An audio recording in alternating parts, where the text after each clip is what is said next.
மன்னர் ராஜராஜ சோழன் ஒரு நாள் ரொம்பவே மன வருத்தத்தோட உட்காந்துருக்காரு. இதை பார்த்த அமைச்சர், என்னாச்சு மன்னரே, ஏன் இப்படி கவலையோடு இருக்கீங்க அப்படின்னு கேட்குறாரு.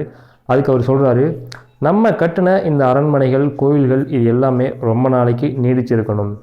அரண்மனைகள் தனி சொத்தாக இருந்தாலும் கோயில் பொது சொத்து தான். இந்த கோயில்களில் நம்மளோட சோழ மண்டலத்தில் இருக்கக்கூடிய கடைக்கோடி மக்களோட பங்களிப்பு இருக்கணும் அப்படின்னு நான் யோசிக்கிறேன்.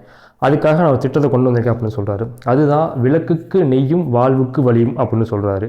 இப்போ நீங்கள் இங்கே பார்க்கக்கூடிய விளக்குகள் எல்லாமே செல்வந்தர்களோட நேர்த்திக் கடனால் எரியுது. ஆனால் இது இப்படி இல்லாமல் நம்மளுடைய எல்லா மக்களுடைய துணையோடையும் இது எரியணும் அப்படின்னு யோசிக்கிறாரு. இது மூலியமாக அவர் மக்களுக்கு ஆடு மாடுகளை இலவசமாக கொடுக்குறாரு. அப்படி கொடுத்து அது மூலியமாக நெய்யை வாங்கி விளக்குகளையும் ஏற்ற செய்கிறாரு.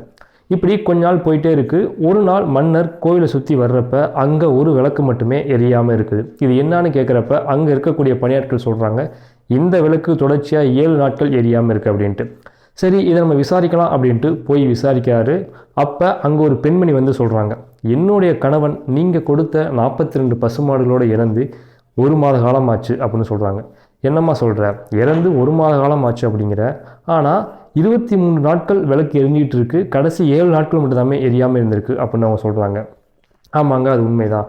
இது நாள் வரைக்கும் என்னுடைய தாய்ப்பாலை விற்று அதிலிருந்து நெய் வாங்கி நான் விளக்கை எரிச்சிக்கிட்டு இருந்தேன். இப்போ என்னோடய தாய்ப்பால் வற்றி போனனால அதை என்னால் செய்ய முடியல அப்படின்னு அவங்க சொல்கிறாங்க. இதை கேட்ட மன்னன் ரொம்பவே மனசுடைஞ்சு, இவங்களை திருமஞ்சனத்தோட பணிப்பெண்ணாக அறிவிங்க அப்படின்னு சொல்லிட்டு கல்வெட்டில் தாய்ப்பாலை விற்று விளக்கேற்றிய பெண் அப்படின்னு எழுதுங்க அப்படின்னு சொல்கிறாரு. தாய்ப்பாலை விற்று விளக்கேற்றினாங்க அப்படிங்கிறது ஒரு வரலாற்று உண்மை கிடையாது. இது ஒரு தொன்மை கதை மட்டும்தான். எந்த கல்வெட்டுகளையும் பொறிக்கப்படலை.